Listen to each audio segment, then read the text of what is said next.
So, you know, there's that internet quote going around that smart people learn from their mistakes, but wise people learn from the mistakes of others. On that note, I just want to share with you guys some things that if I had known when I was a kid or a teenager, I think I would have done better. Here are my 7, yes, and I'll get into why I chose 7 things that I wish I knew when I was a kid or a teenager. Alright, number 1. Make different choices. By definition, if you are doing the same thing as everyone else, you're ordinary. You're doing everything, you're fading into the background. There's no way for anyone to be able to distinguish you from anyone else, right? And you'll notice by looking at some of the backgrounds of other people, as I've noticed, that extraordinary people do extremely extraordinary things. They'll do things completely different from anybody else. Things that might make you think, wow, that's crazy. You know, you look at how Arnold Schwarzenegger, for instance, how he trained for crazy hours, and he would, more so than other people who were training around him, people who would kind of, when everyone was invited to an event, they would say, no, I'm gonna hang back. Or people who would say, hey, do you want to have a drink? They would say, no, I have to save up the calories because I have this competition, this bodybuilding competition, whatever it may be. They made different choices, and I wish that I had been told at an earlier age, it's okay, actually, not just okay, it's recommended that you make different choices. So that's number 1. On to number 2, be careful who you befriend. This is really important because often it doesn't matter. The people that you don't really like, especially the ones that you really look down on, maybe they've done some really rude things to other people, or I don't know, they don't respect animals, and so you see that their disrespect of animals shows that they don't have any sense of caring. Just some reason about them. You really don't like them. Those people often can't hurt you very much. You've already kind of defined their relationship with respect to you, right? But the people that you befriend, and I'm telling you guys this now, kids and teenagers, those are the ones that can do some serious damage.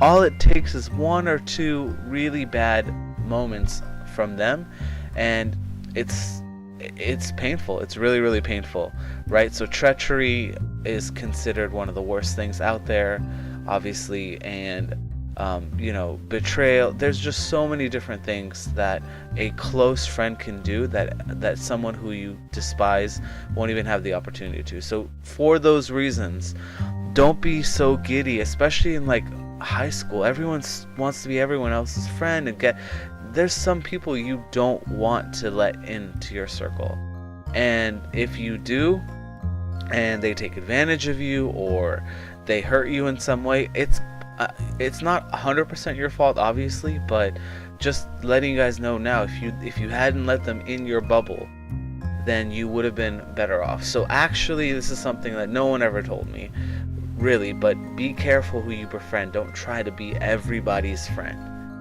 Alright, number 3, learn what makes you different from others. We all know to some extent that we're different than others, right? But how are you different?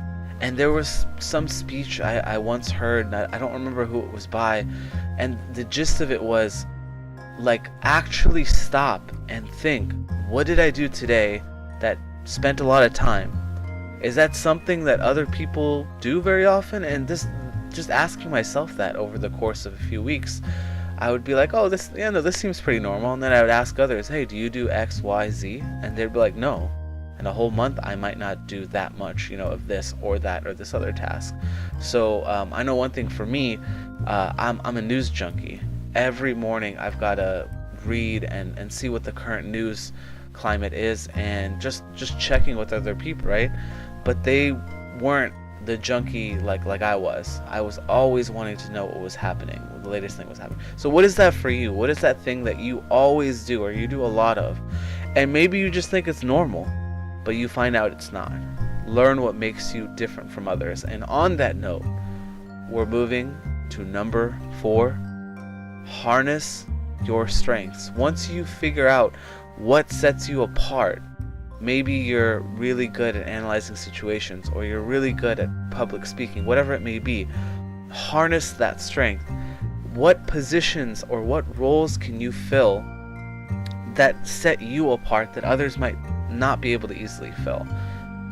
And work on those, because you're an amateur still, right? But work on them, make them stronger, whatever that may be. You find out, you're really good with music, and so work on it, make it stronger. You're really good at drawing, work on that, make it stronger. Once you figure out, what it is, what those, I guess, little innate, some people might call them talents, or things people like or enjoy, just figure what those out are and harness them. All right, number 5, be riskier. I was way too risk averse growing up, to the point where I hesitated to make a small $200 purchase that would have made me a multimillionaire. There's a lot of these little decisions that will happen to a lot of us, right? We will all have little regrets here and there. But to help you avoid that, if you're, young and you have the opportunity for very high upside, right? Then take it. And the obviously you don't want to gamble a ton of money, but for me it was, like I said, $200.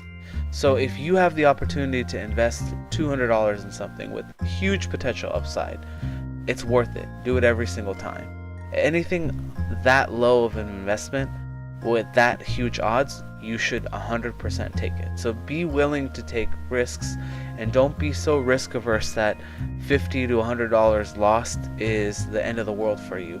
If you take those $50, $100 attempts and only a few of them pan out, you're going to make a lot of money. You're going to be very successful. It doesn't have to be about money. Just it can be risks about other things as well. But just to put it into perspective, to make it easier to handle, tend to be riskier, because I feel like most of us are too risk averse.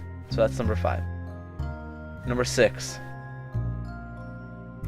and I really wish this would have been told to me earlier, because I really did not know this. Number 6, boredom. Boredom is the most powerful tool for creativity.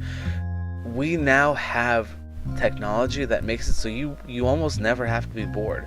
You can check your Facebook feed, your Instagram feed, your Twitter feed, everything constantly. You can watch videos, and you can go onto sites like Reddit and other places which will curate the best things for you. If you never wanted to be bored, we've entered a world where you almost never have to be bored. But that has really stunted creativity, from what I've seen from myself and others. The more time you can put yourself into boredom, the more you allow your brain to go into this creative environment and zone. So if you've ever said, man, I want to be more creative, I want to write more, I want to do this more, I want to do that more, I want to make, a video, or I want to make music, but I can't think of anything. Put yourself in an area where you're extremely bored. Don't entertain yourself.